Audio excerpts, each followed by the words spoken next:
ملک میں آئینی break down کے خدشے کے ساتھ ساتھ حکومت اور اسٹیبلشمنٹ کی عدلیہ سے ٹکراؤ کی صورتحال میں شدت آتی جا رہی ہے، جبکہ تحریک انصاف کے ساتھ معاملات بھی مزید خرابی کی طرف جا رہے ہیں۔ آج پاک فوج کے ترجمان نے عدلیہ کو 9 مئی کے ملزمان، منصوبہ سازوں اور سہولت کاروں کو ڈھیل دینے کا ذمہ دار ٹھہرایا ہے، اور نام لیے بغیر تحریک انصاف کے حوالے سے بھی باتیں کی ہیں، جس پر تحریک انصاف کا بھی سخت رد عمل سامنے آیا ہے۔ آج پریس کانفرنس کرتے ہوئے DGISPR lieutenant general Ahmad Sharif Chaudhry نے عدم استحکام، بنو واقع اور ڈیجیٹل دہشت گردی جیسے واقعات پر پاک فوج کا موقف سامنے رکھا۔ واضح ہے کہ بنو میں دہشت گردی کے واقعات کے خلاف تاجر برادری کی کال پر جمعے کے دن 19 جولائی کو مارچ کیا گیا، جس میں ہزاروں افراد شریک ہوئے تھے، مگر مارچ کے دوران فائرنگ کا واقعہ پیش آیا اور بھگدڑ مچ گئی، جس کے نتیجے میں ایک شخص جاں بحق اور 25 سے زائد زخمی ہوئے، جس کے بعد الزام لگایا گیا کہ فوجی اہلکاروں نے مظاہرین پر براہ راست فائرنگ کی ہے، جبکہ وفاقی حکومت نے الزام عائد کیا کہ امن مارچ میں PTI کے مسلح افراد نے فائرنگ کی، جس کے نتیجے میں بھگدڑ مچی اور انتشار پھیلا، جبکہ صوبائی محکمہ داخلہ کے مطابق یہ احتجاج پیریٹی گریڈ پر پرامن طریقے سے ختم ہو گیا تھا، لیکن بعد میں احتجاج کے شرکاء نے اسپورٹس کمپلیکس کی طرف جانا شروع کر دیا اور وہاں کچھ شرپسندوں نے سیکیورٹی فورسز کے ڈپو پر نہ صرف پتھراؤ کیا بلکہ چھوٹے ہتھیاروں سے فائرنگ بھی کی، اور پھر وہاں پر تعینات پولیس اہلکاروں نے حالات پر قابو پانے اور مظاہرین کو حساس علاقے سے باہر نکالنے کی کوشش کی۔ اس دوران ایک شخص جاں بحق اور 25 افراد زخمی ہو گئے۔ اس بیان کے ساتھ ساتھ خیبر پختونخوا حکومت نے بنو واقعے پر تحقیقاتی کمیشن بنانے کا اعلان بھی کیا ہوا ہے۔ DGISPR نے اس حوالے سے فوج پر لگنے والے الزامات کا جواب دیتے ہوئے واقعے کی فوٹیج چلوائی اور واقعے کی تفصیلات خود بتائیں۔ 15 جولائی کو صبح کے ٹائم پہ یہ دہشت گردوں کا بنو کے اوپر کینٹ پہ حملہ ہوا، اور ہماری جو وہاں فوج تھی انہوں نے بڑا اس کا بھرپور جواب دیا۔ یہ جو دہشت گرد تھے انہوں نے وہاں پہ اندھا دھند فائرنگ کی، اور وہ جو فائرنگ ہے ان کی فائرنگ کے نتیجے میں کچھ معصوم شہری بھی شہید ہوئے۔ اگلے دن جو بنو کے ٹریڈرز تھے انہوں نے کہا کہ ہم نے امن مارچ کرنا ہے۔ انتظامیہ نے کے ساتھ کی بات چیت، انہوں نے کہا جی کہ اس کے کچھ قواعد و ضوابط ہوتے ہیں، جب بھی ہم مارچ کرتے ہیں کہ یہاں سے چلے گا، یہ ہوگا، ریاست مخالف نعرے نہیں لگائے جائیں گے۔ لیکن جب وہ امن مارچ ہوا تو اس میں کچھ مخصوص نیگیٹو جو عناصر ہیں وہ اس میں شامل ہوئے۔ بلاسٹ ہوا تھا وہیکل بون کا، اس روڈ سے گزرے، انہوں نے وہاں پہ ریاست کے خلاف، فوج کے خلاف نعرے بازی کی، پتھراؤ کیا۔ اس میں کچھ مسلح لوگ پہلے سے شامل تھے، دے فائرڈ، جس سے لوگ زخمی ہوئے۔ کارتی دیوار کی تعمیر بھی شروع ہو گئی تھی، وہ ایک دیوار کی، اس کو بھی کرایا، اور وہاں پہ جو سپلائی ڈیپو ہے، جو سرکاری گودام تھا راشن کا، اس کو لوٹا بھی۔ یہ جس طرح کہا جا رہا ہے کہ یہ 79 لوگوں میں فائرنگ کی جاتی، تو کیا وہ اتنی تسلی سے وہاں آٹے، گھی، بوریاں چوری کر رہے ہوتے؟ اس جگہ سے 1 کلومیٹر دور تقریباً لگ بھگ جو مرکزی مقام تھا، وہاں پہ بھی کچھ مسلح لوگوں نے جو کراؤڈ موجود تھے وہاں بھی فائرنگ کی، اور وہاں بھی جانی نقصان ہوا۔ جو فوج نے رسپانس دیا وہ بالکل as per SOP، as per orders تھا۔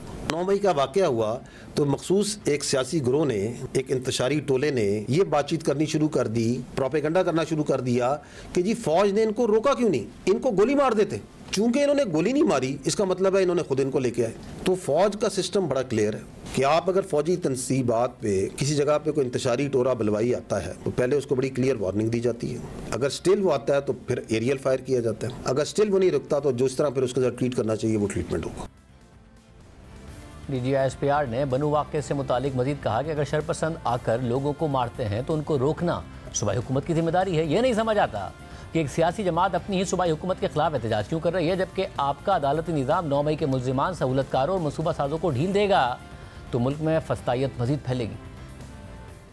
اینٹی ٹیررسٹ کورٹس بنائے گئے دہشت گردی سے نمٹنے کے لیے، جن میں میرا خیال میں قانون یہ ہے کہ جی آپ جب چلان جمع کر دیں پروسیکیوشن تو 7 دن کے اندر اس کے اوپر کوئی ڈیسیژن ہونا ہے۔ جو ATC کورٹس ہیں KP میں ٹوٹل 13 ہیں اور بلوچستان میں 9 ہیں، اور کنوکشنز کتنی ہوئی ہیں اس سال میں، پچھلے سال میں، پورے سال میں بلوچستان میں 10 اور KP کے میں 14۔ جو آپ کا عدالتی نظام ہے، جو 9 مئی کے کرنے والے ہیں، اس کے جو سہولت کار ہیں، اس کے جو منصوبہ ساز ہیں، جب وہ ان کو ڈھیل دے گا، ان کو کیفر کردار پہ نہیں پہنچائیں گے تو ملک کے اندر انتشار اور یہ جو موب مینٹیلٹی ہے، یہ فاشسزم ہے، یہ فسطائیت ہے، یہ مزید پھیلے گی۔ اس کے بعد جو احتجاج ہے، لا اینڈ آرڈر ہے، رائٹ کنٹرول ہے، یہ تو صوبائی حکومت کی انتظامیہ کی ذمہ داری ہے، یہ فوج کی ذمہ داری تو نہیں ہے۔ ایک کراؤڈ کے اندر آ کے شرپسند عناصر گھستے ہیں اور فائر کرتے ہیں اور لوگوں کو مارتے ہیں تو یہ ذمہ داری تو وہاں کی انتظامیہ کی، پولیس کی، صوبائی حکومت کی ہے. تو یہ نہیں سمجھ آتا اپنی ایک سیاسی جماعت اپنی صوبائی حکومت کے خلاف کس چیز کا پروٹیسٹ کروائی جا رہی ہے. فوج تو کلیئر بھی کر رہی ہے، ایریاز کو کر چکی ہے، ہولڈ کرتی ہے. اس کے بعد تو صوبائی حکومتوں کا انتظامیہ کام ہے ادھر بلڈ کرے اور ٹرانسفر کرے. ہم تو کئی جگہوں کو کئی بار کلیئر کر کے ان کے حوالے کر چکے ہیں. If you don't build those and if you don't transfer it to the people تو وہاں پہ دہشت گرد دوبارہ آ جائیں گے. فوج کلیئر کرے، ہولڈ کرے، کلیئر کرے، ہولڈ کرے، کلیئر کرے، ہولڈ کرے. And if the army keeps on doing that تو وہاں کے عوام کو فوج کے خلاف بھڑکانا اور اس کے خلاف نفرت پیدا کرنا مزید آسان ہو جائے گا. کیونکہ آپ اپنا کام تو کر نہیں رہے بلڈ کرنے کا، ٹرانسفر کرنے کا، اور توجہ اس طرف نہیں جائے گی جو اپنے کام کریں گے، اور وہ بیانیہ بنایا جاتا ہے.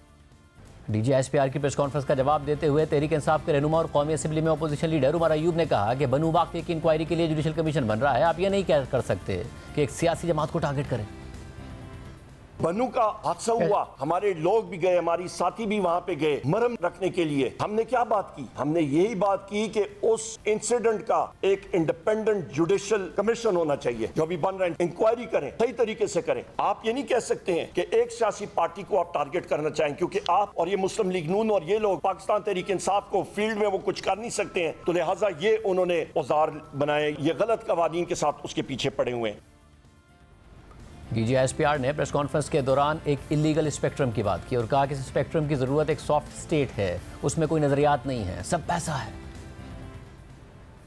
عزم استحکام کے اوپر بحث، کنفیوژن، اسے متنازع بنانا کیوں کیا جا رہا ہے؟ It is simply because the stakes are very high. There is a very strong lobby جو چاہتی ہے کہ یہ جو اغراض و مقاصد ہیں عزم استحکام کے، اور یہ وہی اغراض و مقاصد ہیں جو کہ ریوائز نیشنل ایکشن پلان کے اور نیشنل ایکشن پلان کے تھے، یہ نہ پورے ہوں. کیوں ایک بہت بڑا مافیا، سیاسی مافیا، غیر قانونی مافیا ہر جگہ سے کھڑا ہو گیا کہ ہم نے یہ کام نہیں ہونے دینا، اور اس کا پہلا چال یہ ہے کہ وہ چاہتا ہے کہ اس کو متنازع بنا دیں. دیر is a vested interest which doesn't want this to happen and they are making lot of money. اس میں کوئی نظریات نہیں ہے، یہ سب پیسہ ہے، اور یہ تھوڑا بہت پیسہ نہیں ہے. اب وہ جو پیسہ ہے اس کا کچھ حصہ آپ میڈیا، سوشل میڈیا میں بھی لگا دیں کہ جی بولیں عزم استحکام کے خلاف اور بتائیں کہ یہ متنازع ہے. یہ جو انلیگل اسپیکٹرم ہے یہ آپ کو اپنی روزمرہ کی زندگی میں ہر جگہ فیل ہوتا ہے، نظر آتا ہے، اور اس کے اندر ایک بہت بڑی اکانومی ہے، ایک انلیگل اکانومی ہے جو اس میں چھپی ہوئی ہے. اور اسی انلیگل اکانومی میں، اسی انلیگل اسپیکٹرم کے اندر سے ہی کرمنل سسٹم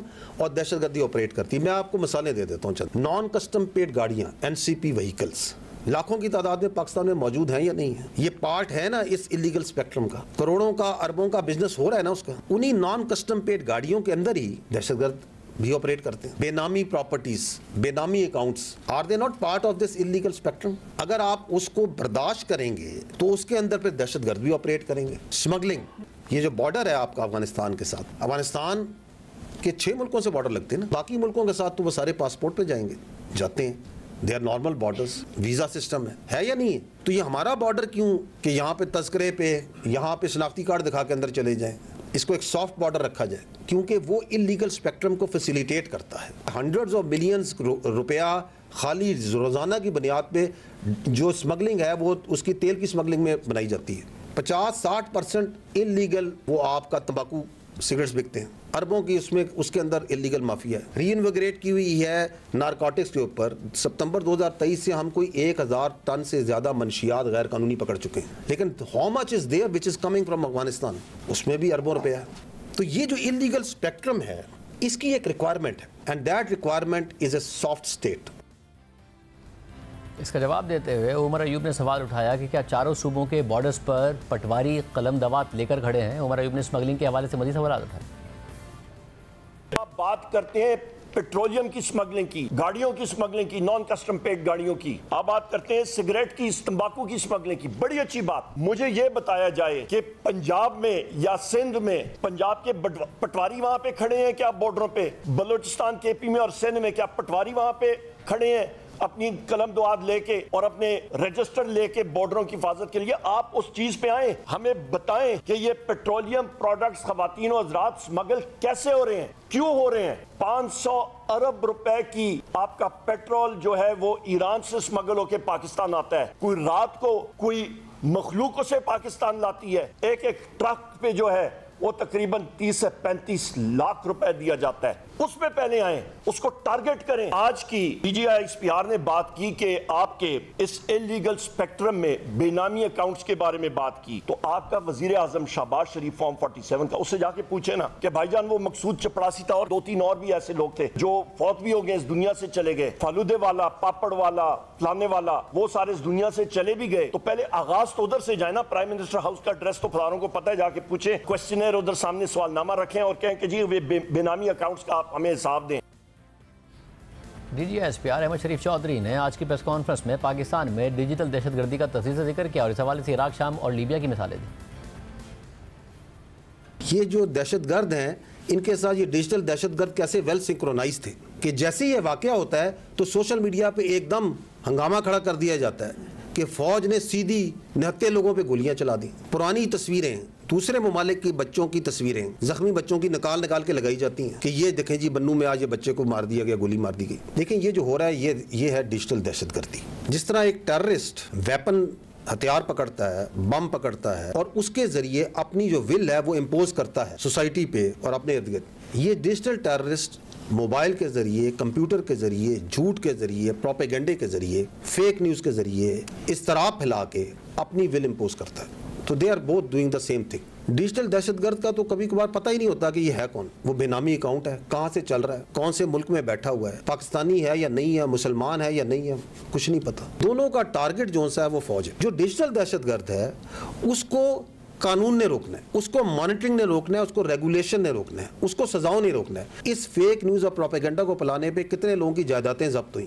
کتنے لوگوں کو جیل میں ڈالا گیا، بجائے اس کے کہ اس کے خلاف قانون اور عدالتیں اور ریگولیشن یہ آگے بڑھیں، ان کو مزید سپیس دی جاتی ہے۔ آزادی رائے کے نام پہ ان کو ہیرو بنایا جاتا ہے۔ وہ جو انلیگل سپیکٹرم ہے جو اس ملک کو سافٹ سٹیٹ بنانا چاہتا ہے، اس کی ہم اجازت نہیں دے سکتے۔ یہ پاکستان میں جو دہشت گردی اور ڈیجیٹل دہشت گردی ہے، اس کا کچھ حصہ یہ جو عراق ہے، سیریا ہے، یہ آپ کے سامنے لیبیا ہے، سبجیکٹیولی کوئی کہہ سکتا ہے 10%، 15%، 20%، لیکن میں بڑے یقین سے کہہ سکتا ہوں کہ اس دہشت گردی اور اس ڈیجیٹل دہشت گردی کا ایک بہت کم حصہ ان ملکوں میں آیا۔ اسی طرح نفرتیں پھیلائی گئیں، اسی طرح مسٹرسٹ پھیلایا گیا، اسی طرح ان کی فوج پہ، قانون نافذ کرنے والے اداروں پہ اٹیک کیا گیا، فزیکلی بھی کیا گیا، ذہن سازی ذہنوں کے ذریعے بھی کیا گیا یا نہیں کیا گیا۔ وہ بڑے امیر ملک تھے، یہاں سے لوگ وہاں نوکریاں کرنے جاتے تھے، کیا بنا ان کا؟ آپ کے ملک میں اس سے بہت بڑا حملہ ہو رہا ہے۔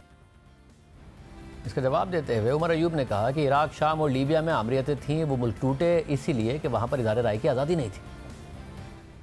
آج جو انہوں نے ڈیجیٹل ٹیررزم کے بارے میں بات کی ہے اور کہا کہ جی لوگ جو غلط بیانی کرتے ہیں یا نیریٹو بناتے ہیں، کیا ابھی ہم لوگ جب سوال کرتے ہیں کہ ہمارے اوپر یہ قوانین غلط طور پہ استعمال ہو رہے ہیں، کیا یہ بھی ڈیجیٹل ٹیررزم ہے؟ ابھی ہم لوگ کیا یہ حق بھی کھو جائیں کہ ہمارے جو میڈیا کے ساتھی یہاں پہ بیٹھے ہیں، جو آپ سارے کیمرامین اور سارے کے سارے آپ کے ساتھی رپورٹرز بیٹھے ہیں، آپ بات کریں گے، سوال پوچھیں گے تو آپ بھی ڈیجیٹل ٹیررسٹ ہیں؟ یہ نہیں ہو سکتا۔ مثال کس کی دیتے ہیں؟ عراق کی مثال دیتے ہیں، سیریا کی مثال دیتے ہیں، آپ کی لیبیا کی، جہاں پہ تو ڈکٹیٹرشپس تھیں۔ وہ ملک ٹوٹے اسی لیے کہ وہاں پہ اظہار رائے کی آزادی نہیں تھی، سوسائٹی ڈپریس تھی۔ یا وہ رول ماڈل ہے تو پھر تو حالات ٹھیک نہیں ہوں گے بدقسمتی سے پاکستان کے۔ اس کے علاوہ عمر ایوب نے آج مزید کہا کہ D G S P R کی پریس کانفرنس موجودہ حکومت کی نااہلی کے خلاف پریس کانفرنس تھی جو ڈیلیور نہیں کر پا رہی ہیں۔ جو D G I S P R کی پریس کانفرنس تھی، خواتین و حضرات، میں آپ کو واضح طور پہ بات کرتا ہوں کہ اس کو قانون میں کہتے ہیں انڈائٹمنٹ۔ یہ سویلین حکومت جو فارم 47 کی حکومت ہے، یہ اس کے خلاف، اس کی نااہلی کے خلاف پریس کانفرنس تھی کہ یہ ڈیلیور نہیں کر پا رہے ہیں، یہ ان کے ہاتھ میں ہے نہیں چیزیں۔ لہٰذا سویلین گورنمنٹ کو بھی ذرا ہوش کے ناخن لینے چاہیے کہ ان کی یہ پریس کانفرنس یا ضروری کرنی تھی تو وہ آپ کا تارڑ کر لیتا یا ایکس وائی زیڈ کوئی وہاں پہ اٹھ کے کر لیتے، پر D G I S P R کو معذرت کے ساتھ یہ پریس کانفرنس اس کی بنتی نہیں تھی۔ وہ ریاست کا ایک ٹول ہے، ایک اوزار ہے، ریاست نہیں ہے۔ پاکستان مسلم لیگ نون کی جو آپ سمجھیں فیلئر ہے، اس نے آئی ایس پی آر کو دھکیلا کہ وہ سامنے آ کے یہ پریس کانفرنس کریں۔